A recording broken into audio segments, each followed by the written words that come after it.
Muito obrigada, Sr. Presidente. Começo por cumprimentar o professor António Sousa Pereira em representação do CRUP e o professor Pedro Domingues em representação do CSISP e agradecer a disponibilidade. Suponho que tenham recebido o requerimento do CDS e, portanto, estejam a par do que são as preocupações que nos trazem aqui hoje, mas situando, parece ser consensual que o ensino à distância, no caso do ensino superior, não é também a opção mais desejável, pelo menos nos termos em que teve que acontecer, a 100% do tempo e das atividades letivas. Tem efeitos sobre os alunos, quer na sua experiência no ensino superior, quer nas condições para a frequência do ensino superior, e tem impactos também sobre os docentes, por um lado, na sua adaptação a este novo formato de ensino, nas condições que têm para essa adaptação e nos impactos nas outras componentes não letivas do seu trabalho, designadamente na investigação. E tem-nos chegado ao grupo parlamentar do CDS, e eu diria que tem chegado a todos os grupos parlamentares, vários formatos, alertas, queixas, pedidos de intervenção, quer das associações académicas, de universitárias e de politécnicos, quer de docentes, sejam sindicatos, sejam grupos de docentes. Também já temos aqui em comissão várias propostas de alguns dos grupos parlamentares que pretendem dar sequência a estes alertas, queixas, denúncias, enfim, conforme lhes queiramos chamar. E também temos a experiência do ano passado, do ano letivo passado, em que já houve ensino à distância e o Parlamento também entendeu por bem intervir e legislar, e eu diria que desta vez temos tempo para compreender o que é que está a ser feito pelas instituições de ensino superior, ou o que é que está ao alcance das instituições, antes do Parlamento, ou enfim, pelo menos complementando aquilo que é a intervenção do Parlamento. Mas aqui o meu objetivo, com toda a clareza, é que nós, se tivermos que chegar a legislar, que o façamos de maneira a ajudar e a complementar a ação e não chegar fora do tempo ou intrometer-nos indevidamente naquilo que sejam as decisões das instituições. Pronto, e sabemos, por isso, que cada escola tem autonomia, que as soluções não têm que ser uniformes, mas era importante perceber no CRUP e no CSISP se existe uma sensibilidade geral para estas duas vertentes, quer docentes, quer alunos ou discentes, e como é que se concretiza para um determinado conjunto de questões, e começaria pelos alunos. A primeira delas tem que ver com o que é que exatamente está a ser feito para monitorizar e prevenir o abandono escolar. Porque são vários os dados que temos, agora mais recentemente até nos chegou um da Associação Académica da Universidade de Lisboa, um estudo, um inquérito que fizeram, enfim, tem o valor que tem pela sua amostra, mas seja como for, indica que quase 60% dos inquiridos dizem já ter considerado abandonar o ensino superior, e as razões têm que ver essencialmente com aspectos financeiros e, desde logo, as propinas. E, de facto, nós aqui no Parlamento já discutimos e até já chumbámos uma iniciativa do PCP que previa transitoriamente mais ou menos, mas transitoriamente eliminar as propinas, taxas e emolumentos e uma série de outras questões para o alívio dos entraves financeiros, e esta pressão existirá sempre aqui no Parlamento, e portanto era importante, e mais do que no Parlamento existe na vida das pessoas, e portanto o que era importante saber é o que é que as instituições estão a fazer quanto a isto. Quantos pedidos é que já tiveram de apoio social, estão ou não a usar o fundo de emergência do Ministério, da Ação Social Escolar do Ministério, como é que estão a lidar com este problema. Da mesma forma, questões sobre a avaliação e a validade dos próprios cursos. As avaliações serão presenciais agora no segundo semestre, há toda a questão dos estágios, há uma alteração do calendário letivo que provavelmente até se vai repercutir no início do próximo ano letivo por causa da alteração no ensino secundário.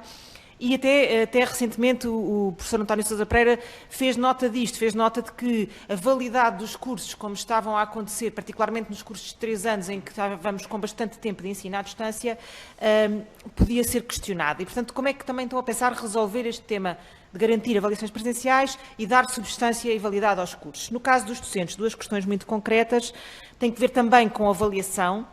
Muitos docentes têm-nos dito que tiveram que reponderar a sua atividade e que isso os vai penalizar na sua avaliação de desempenho, e também sabemos que há algumas instituições, desde logo o ISCTE e creio que a Universidade do Porto, mas posso estar enganada, em Conselho Científico já recalibraram transitoriamente os critérios de avaliação.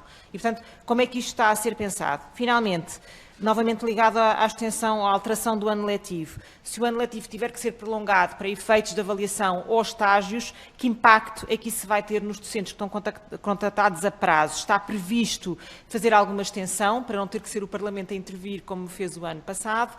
E se depois também está previsto nos contratos de legislatura algum ressarcimento das instituições por via deste prolongamento? Muito obrigada. Sr. Presidente, muito boa tarde. Srs. Deputados, muito boa tarde. As questões que levantam aqui são questões pertinentes em relação às quais provavelmente há experiências diversas entre as várias instituições. Eu se calhar começo pela última questão, que tem a ver com a avaliação docente. Efetivamente, há instituições em que aquilo que foi decidido foi relevar em 2020 a classificação obtida em 2019, dando a possibilidade ao docente de se entender que deve pedir uma avaliação diferenciada, fazer um requerimento e ser avaliado de forma diferenciada. E, portanto, aquilo que eu vos posso dizer é que não sei como é que as coisas estão a correr nas outras instituições. No caso da Universidade do Porto, o processo é perfeitamente pacífico e tranquilo. Não tenho conhecimento de que haja qualquer problema relacionado com a avaliação, visto que foi adotado este procedimento, porque, como é óbvio, os objetivos de avaliação para 2020 foram definidos antes da pandemia. A pandemia veio e destruiu completamente qualquer ambiente que propiciasse atingir esses objetivos e, portanto, aquilo que foi proposto foi atribuir automaticamente para o ano 2020 a classificação que tinha sido obtida em 2019. Sei que há alguns casos em que foi pedida uma avaliação curricular, poucos, muito poucos, e, portanto, a situação está resolvida e que seja do meu conhecimento não é problema. Em relação a outras universidades, eu não sei qual é a situação nas outras universidades e devo dizer que, em boa verdade, é difícil de saber porque mesmo as faculdades que têm autonomia podem, eventualmente, ter sistemas de avaliação diferentes umas das outras dentro da mesma universidade. Não é o caso aqui na nossa universidade, em que a decisão foi tomada em Conselho de Diretores, portanto é uma decisão transversal a toda a universidade, mas admito que haja situações diferentes, mas que tenha conhecimento não tem constituído problema, pelo menos ninguém me fez chegar esse problema, nem dentro da universidade, nem no âmbito do grupo. Relativamente à questão que colocam aí dos impactos em termos de avaliação e estágios, que é uma questão sempre muito importante. É óbvio que, ao fim de um ano de perturbação na forma como decorre o processo de ensino-aprendizagem, há aqui questões extremamente relevantes e que se prendem com o facto de nós, no final deste ano letivo, irmos atribuir um diploma que, de alguma forma, atesta que o estudante adquiriu um conjunto de competências e não estamos a ter, em algumas oportunidades, em alguns cursos, a oportunidade de os treinar nessas competências. O ciclo clínico dos cursos da área da saúde foi resolvido nas orientações que o Ministério deu e, portanto, aí as coisas estão a funcionar. Mas há muitas outras áreas em que é absolutamente fundamental ter atividade prática em ambiente laboratorial ou oficinal.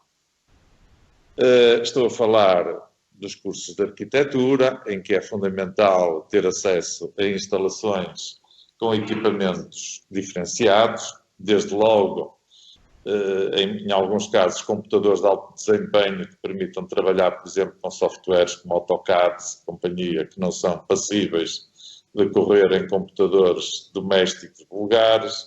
Estamos a falar dos cursos de belas artes, de pintura, de escultura, em que nós não podemos criar um ateliê em casa do estudante para ele praticar escultura ou praticar pintura. Estamos a falar dos cursos de química, estamos a falar das partes oficinais, por exemplo, dos cursos de farmácia. Farmácia de oficina é uma coisa que não se aprende em casa. Quer dizer, E, portanto, há aqui realmente algumas deficiências e eu devo confessar que alimentei a esperança de que agora, com o aliviar do confinamento, estas atividades que eram consideradas essenciais à aquisição de determinado tipo de competências fossem, de alguma maneira, permitidas antes do dia 19 de abril. Não o foram, e temos que aceitar que quem tomou a decisão provavelmente tem informações que nós não temos que os levaram a tomar essa decisão, mas aquilo que vamos fazer é, a partir de 19 de abril, aproveitar ao máximo todos os tempos disponíveis para fazer com que os estudantes adquiram essas competências. Em relação aos estágios, em verdade o decreto é praticamente omisso. As orientações do Ministério foram no sentido de eles continuarem. Em boa verdade, não há razão nenhuma para não continuar com os estágios. Se as empresas estão a trabalhar e os estágios decorrem nas empresas, não há razão nenhuma para que os estudantes não frequentem as empresas e não façam os seus estágios. Aquilo que vos posso dizer é, vai ser um período de tempo relativamente curto, vamos ter que fazer uma utilização muito criteriosa dos tempos, vamos ter, em alguns casos, de prolongar o final do ano letivo e arrastar o final um pouco mais para diante.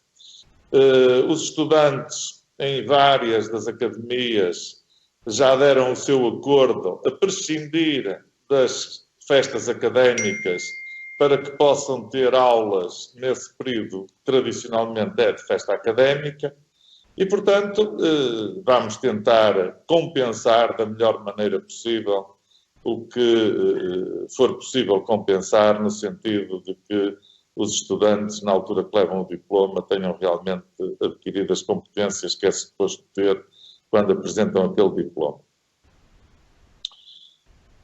As outras questões que me levantam aqui são questões interessantes e que têm a ver com o seguinte. Eu não tenho a certeza que tenha havido um aumento do abandono escolar tal como ele é apresentado. Eu devo-vos dizer que, no caso da Universidade de Porto, além do fundo de emergência do Ministério, que eu acho que é um fundo que, apesar de tudo, ter pouca gente a concorrer a ele, eventualmente ou por desconhecimento ou por um processo burocrático mais complexo, não sei as razões, mas nós próprios criámos um fundo de emergência dentro da universidade para acudir a situações mais prementes. E aquilo que vos posso dizer é que não esgotámos o fundo de emergência. E, neste momento, mantemos candidaturas abertas para que estudantes com necessidades agudas possam concorrer e estamos disponíveis para reforçar a verba para este fundo de emergência, se tal se vier a mostrar necessário, o que não foi necessário até agora. E, portanto, não sei se por desconhecimento, é um fenómeno curioso, mas que corresponde à realidade, é o que é. E, portanto, em todo o caso, nós achamos que a situação este ano é uma situação muito atípica. Vejamos, o grosso da despesa que um estudante tem não é a propina. E o estudante bolseiro, esse nem tem despesa com a propina, porque a propina é paga por Serviço de Ação Social. E, portanto, estamos a falar de qualquer coisa que varia de curso para curso. É bom termos a noção de que a situação não é homogénea. Nós temos, por exemplo, na Universidade do Porto, nos cursos de Medicina, cerca de 10% de alunos bolseiros. Mas temos nos cursos da área das humanidades perto de 40% de alunos bolseiros. O que significa que realmente a capacidade económica é decisiva no curso a que se consegue entrar na universidade. Mas dizia eu que estes alunos bolseiros, que a grande maioria deles não tem despesa com a propina, porque a propina é suportada pelo Serviço de Ação Social, incluída na Bolsa. Onde eles têm verdadeiramente uma despesa importante é no alojamento. O alojamento este ano teve a situação mitigada. Nós este ano temos uma situação em que, fruto da pandemia, o turismo desapareceu e também fruto da maneira como está a decorrer o ensino, muitos estudantes estão em casa, não vieram para a cidade onde estão localizadas as suas universidades. Mas a expectativa é que esta situação se altere e a expectativa é que, a partir do próximo ano, volte a surgir uma pressão muito grande sobre o preço do alojamento universitário. Então aí estamos a falar, aí sim, de uma verba verdadeiramente significativa para a despesa que o estudante tem que suportar. E é aí que eu acho que nós temos que intervir para evitar o abandono escolar. Eu ouço falar sempre na questão da propina, eu acho que a questão central para evitar o abandono escolar é realmente intervir na facilidade da obtenção de alojamento a preços razoáveis, e acho que deve ser uma das preocupações centrais. Um outro aspecto que é relevante, e os vários trabalhos que têm sido feitos sobre abandono escolar mostram isso com grande margem de segurança, é que o abandono escolar, de alguma forma, relaciona-se mais com o curso ser correspondente a uma primeira escolha. Para concluir, por favor. Outra coisa, não é? É para concluir, já temos 10 minutos e 44. Peço desculpa, concluo já, certamente depois, no final, haverá oportunidade de complementar alguns destes aspectos, Sr. Presidente. Faça a favor. Muito boa tarde, naturalmente agradecer o convite para cá estar. Agora estou a falar naturalmente em nome do CSISP e no caso em concreto em substituição do Presidente que ficou aqui sem poder intervir nesta fase. Reiterar que as preocupações que foram apresentadas, portanto, na origem desta audição parlamentar são naturalmente preocupações que enquanto instituições de ensino superior temos vindo a trabalhar e naturalmente a agir e como também já aqui foi dito, portanto, nós já vamos no segundo ano deste processo pandémico e naturalmente que esta nova experiência de confinamento tem sido de alguma forma diferente da anterior, até se calhar pela intensidade e por ser uma situação que já está-se a repetir em relação ao ano anterior, apesar de naturalmente os problemas subsistirem e muitos deles se manterem relativamente àquilo que nós desejaríamos. Eu concordo naturalmente com o Sr. Presidente do grupo que de alguma forma havia aqui uma expectativa de alguma retoma, pelo menos inicial, sobretudo naquilo que são as formações que precisam mais de laboratórios, de aulas em contexto quase real em termos práticos. Isto não for possível e da nossa parte também iremos, do mesmo modo, estamos todos, penso eu, e falo em nome das instituições todas, estamos todos a preparar esta retoma e, sobretudo, a refazer aqui a questão de alguns horários para deixarmos depois, para dia 19, a correr bem, estarmos com maior intensidade a ter aulas de cariz mais prático.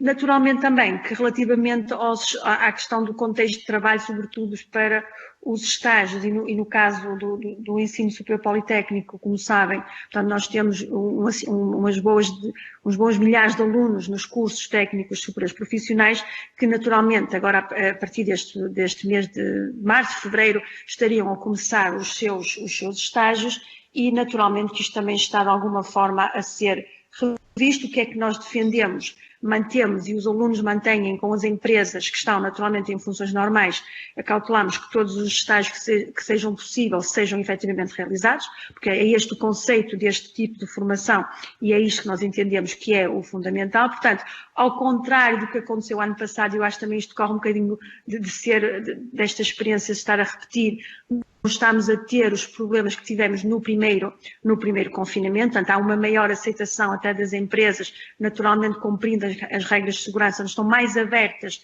a receber os nossos estudantes que estão a realizar estágios, portanto eu diria que as coisas estão relativamente a correr melhor que o ano anterior. Naturalmente que temos os professores de alguma forma saturados por este modelo de ensino à distância, porque nós todos sabemos que os contextos de ensino-aprendizagem são muito mais saudáveis e é assim que nós os queremos e desejaríamos que sejam de forma presencial, portanto estamos de facto mais cansados, notamos isso, nós, os estudantes, mas naturalmente a fazer todo este esforço acrescido de não prejudicar. Relativamente aos calendários escolares, houve algumas instituições que alteraram, no meu caso em concreto não alterei, portanto mantivemos as avaliações presenciais, temos indicação que mesmo neste período de confinamento as avaliações contínuas, caso as instituições o desejem, poderão ser também presenciais, portanto são questões que estão a ser estudadas também nos conselhos pedagógicos, ou seja, se os alunos em termos de avaliações regressam ou não.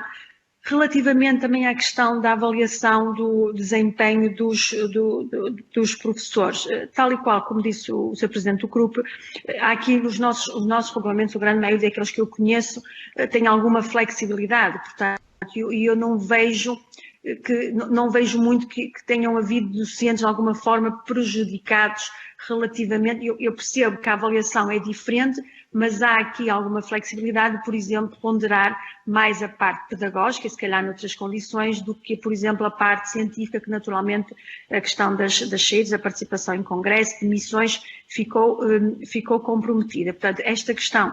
E depois, a questão do efeito na progressão da carreira, naturalmente se faz naqueles, e acho que sim, que algumas instituições estão a ponderar esta questão, no caso do docente ter a expectativa de ter uma avaliação de excelente e com isto, e com o histórico que já trazia, poder ter aqui uma alteração do posicionamento remuneratório. Portanto, estas questões estão a ser aferidas em instituição e, naturalmente, da nossa parte, penso que nenhum de nós quer de todo prejudicar os docentes e estamos muito sensíveis a estas limitações que todos vivemos.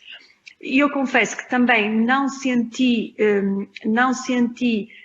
esta questão do abandono, ainda não senti, portanto, tememos, se calhar, que isto possa vir a aumentar o abandono mais à frente. E este ano, podemos dizer que até aumentamos o número de alunos, nós temos monitorizado permanentemente a questão do abandono, temos a sinalização dos estudantes com carências económicas, com carências sociais, temos estes planos, temos com o ADGES, portanto este fundo também ao qual eles recorrem, temos nós próprios fundos de apoio, fundos de emergência, naturalmente, por exemplo, a Bolsa de Colaboradores, essa sim, que nós apoiávamos os nossos estudantes com colaborações aqui internas, ficou de alguma forma prejudicada, mas temos outros modos de os compensar. Relativamente a tudo o que aconteceu na primeira fase do confinamento, a questão do acesso à internet, as condições para estar em casa, portanto isto tudo, desde janeiro para cá, não se verificou da forma como se verificou ano passado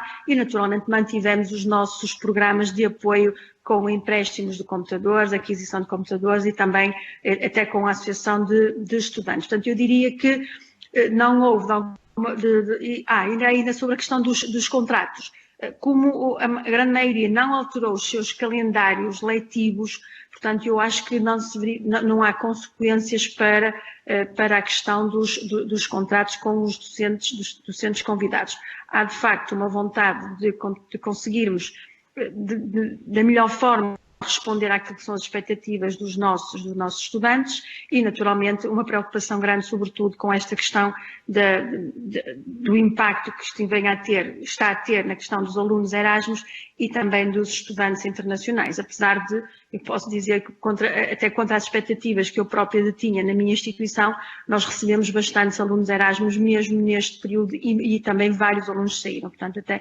era uma nota que eu não estava a contar que acontecesse. Portanto, de uma forma geral era aquilo que eu tinha para dizer. Cumprimento a todas e a todos, bem como o professor Sousa Pereira e o Sr. Maria José Fernandes, e tentar ser muito rápido e responder às questões que foram colocadas sem antes. E eu acho que devem conceder ao CSISPO pelo menos este crédito. Até agora sempre temos falado em nome das instituições, não quer dizer que explanemos instituição a instituição aquilo que tem sido as nossas preocupações, e o próprio Parlamento e a Comissão, quer da anterior legislatura, quer desta, tem documentos significativos e representativos daquilo que é o universo das instituições do ensino superior politécnico filiadas no CSISPO. Portanto, acho que deveria começar por fazer esta esta situação, sabendo de antemão que, como é óbvio, enquanto deputadas e deputados, há a preocupação de conhecer o mais aprofundadamente possível aquilo que são as realidades e que nós tentamos revelar. E, portanto, ainda agora, às questões, dar-vos nota de 3 ou 4 de questões transversais que têm a ver com os testes. Como já foi referido por alguns senhores deputados e senhores deputados e pelo professor Sousa Pereira, hoje em dia existe uma capacidade instalada ao nível das instituições de ensino superior e que inclusivamente está colocada ao serviço da direção do Ministério da Saúde para poder aumentar os testes para a população, à semelhança daquilo que já foi feito no primeiro semestre ou no primeiro confinamento para as instituições de solidariedade social e que naturalmente teremos dispostos. Como é óbvio, isso implica custos adicionais e há muitas instituições que têm laboratórios e que têm teste e que têm neste momento despachos preparados para a testagem aleatória ou prioritária de um conjunto de estudantes. Posso-vos dizer que várias instituições já testaram, por exemplo, os estudantes que estão nas residências, porque naturalmente correspondem a um grupo de risco adicional, para além de estarmos a testar todos os estudantes com recurso a receitas próprias que vão para estágio na área da saúde ou na área social ou para outras entidades que carecem onde é obrigatório esse mesmo estágio. E, portanto, é um investimento que as instituições estão a fazer e que, naturalmente, estamos em articulação com o Governo e com as entidades competentes para, no regresso às atividades presenciais, isto possa ser feito. Naturalmente que entendemos que esse regresso, até pelo risco, sobretudo da idade e do contágio que envolve, que deverá ser realizado e estar integrado naquilo que são os planos. Dizer-vos também que o CISP terá reunião na próxima quarta-feira, onde essas questões serão abordadas e, se possível, em articulação entre as várias instituições, dar uma resposta fundamental e alguns de nós já têm despachos preparados e irão iniciar essa vacinação, essa testagem até ao início das aulas, de acordo com o regresso que cada instituição definirá de acordo com o despacho orientador para o regresso às atividades letivas. A questão dos estágios ou dos ensinos clínicos é fundamental. Dizer aqui também que as próprias instituições de saúde acho que aprenderam também face ao primeiro confinamento e hoje em dia, felizmente, não temos tido grandes problemas em ensinos clínicos. Naturalmente que é mais difícil ter os ensinos clínicos, porque nós, para termos ensinos clínicos, precisamos de aulas práticas e aulas práticas laboratoriais nas instituições. E não sendo possível a existência dessas aulas presenciais, é algo que estamos a articular para conseguir concluir o mais rapidamente possível, durante o segundo semestre, essas atividades para os ensinos clínicos. Ainda sobre a vacinação, dar-vos nota de que o CISP, e também sei que outras instituições, o CRUP e a APESP, enviaram já para o Ministério a listagem dos estudantes que irão desempenhar atividades em ensino clínico em instituições de saúde para serem naturalmente sujeitas à vacinação, os alunos finalistas, e portanto é algo que já foi articulado com o Ministério da Saúde e com o Ministério da Ciência e Tecnologia e Ensino Superior, e portanto está neste momento do lado agora do Ministério da Saúde para, de acordo com a disponibilização de vacinas e a disponibilidade, poderem ser vacinados, e muitos estudantes estão a desempenhar papéis fundamentais nos chamados covidários ou nos hospitais de retaguarda ou nas outras